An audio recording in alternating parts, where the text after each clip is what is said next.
Hai, Assalamualaikum warahmatullahi wabarakatuh. Bertemu lagi dengan Bu Sinta di pertemuan ini. Seperti biasa, kalian menyimak videonya agar kalian paham. Dan sebelum memulai pembelajaran, kita berdoa sesuai agama dan kepercayaannya masing-masing. Berdoa, mulai.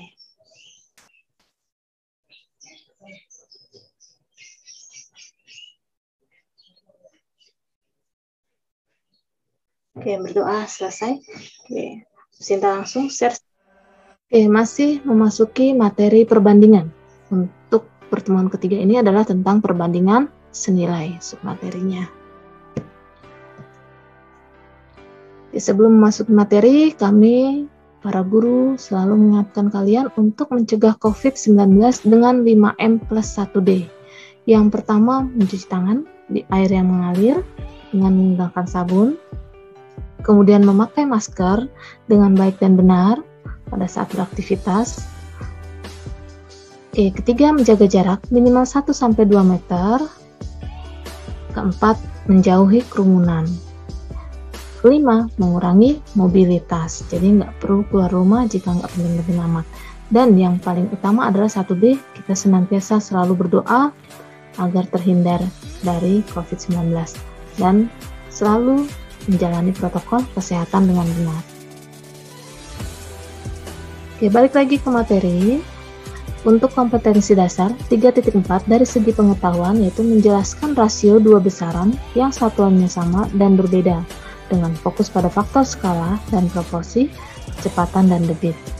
Dari segi keterampilan 4.4 yaitu menyelesaikan masalah yang berkaitan dengan rasio dua besaran yang satuannya sama dan berbeda dengan fokus pada faktor skala dan proporsi, kecepatan dan debit. Untuk tujuan pembelajaran di submateri perbandingan senilai yaitu menyelesaikan permasalahan sehari-hari yang berkaitan dengan perbandingan senilai dengan benar.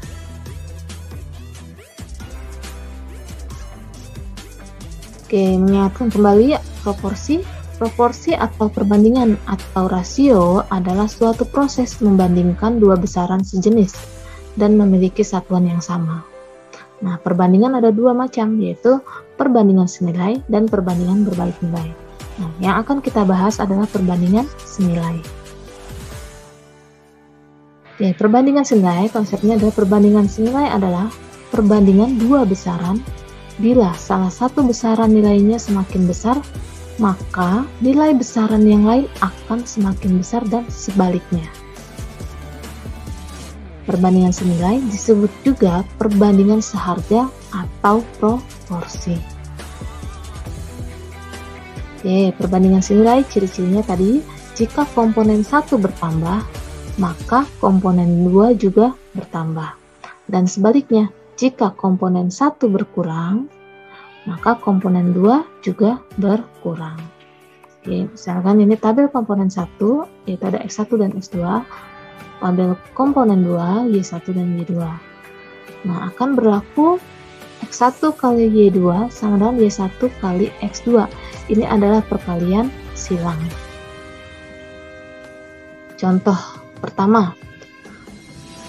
Seorang pekerja pemungut biji sawit memiliki pekerjaan memungut biji sawit pada blok sawit tertentu sesuai jadwal setiap harinya. Para pekerja diberikan upah sebesar 36.000 setiap 2 karung biji sawit yang dikumpulkannya. Berapa upah yang diterima pekerja sawit jika ia dapat mengumpulkan 6 karung biji sawit? Kita masuk ke pembahasan. Komponen 1 adalah karung biji sawit. Itu ada 2 dan 6. Komponen 2 adalah upah pekerja yaitu 36.000 dan misalkan Y. Kemudian perkalian silang. 2 kali Y sama dengan 6 kali 36.000. Y sama dengan 6 kali 36.000 per 2. Ingat, 2 perkalian 2Y ini pindah ruas menjadi pembagian. 6 bagi 2 adalah 3. Jadi 3 kali 36.000 adalah Y-nya 108.000. Jadi, upah yang diterima pekerja sawit jika ia dapat mengumpulkan 6 karung biji sawit adalah Rp108.000. Contoh 2. Seorang pekerja pemungut biji sawit memiliki pekerjaan memungut biji sawit pada blok sawit tertentu sesuai jadwal setiap harinya. Para pekerja diberikan upah sebesar 36.000 setiap 2 karung biji sawit yang dikumpulkannya. Nah, dapatkah kamu memprediksi upah jika biji sawit yang terkumpul sebanyak 10 karung? Oke, kita masuk pembahasan. Komponen 1 dari karung biji sawit itu 2 dan 10. Komponen 2 adalah upah pekerja, yaitu 36.000 dan Y. Kemudian 2Y sama dengan 10 kali 36.000. Ini adalah perkalian silang ya. Kemudian Y sama dengan 10 kali 36.000 per 2. 2Y perkalian pindah ruas jadi pembagian. Nah, 10 bagi 2 adalah 5. Kemudian 5 kali 36.000 adalah Y-nya 180.000.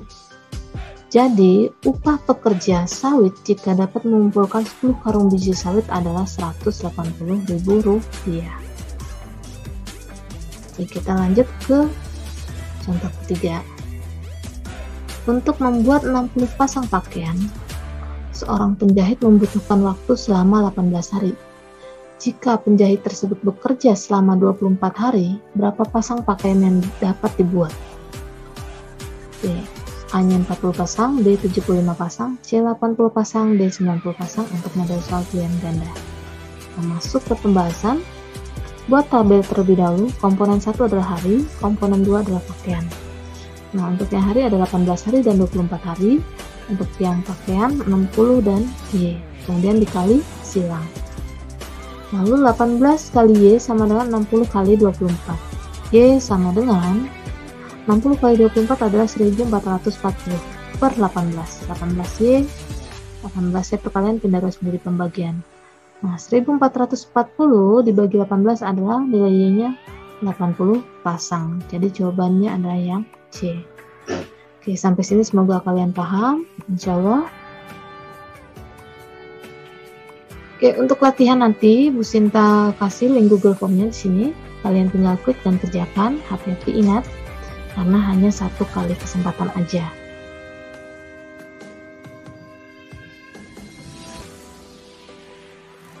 Oke, semoga insya Allah kalian memahami materi di pertemuan ini. Terima kasih. Wassalamualaikum warahmatullahi wabarakatuh.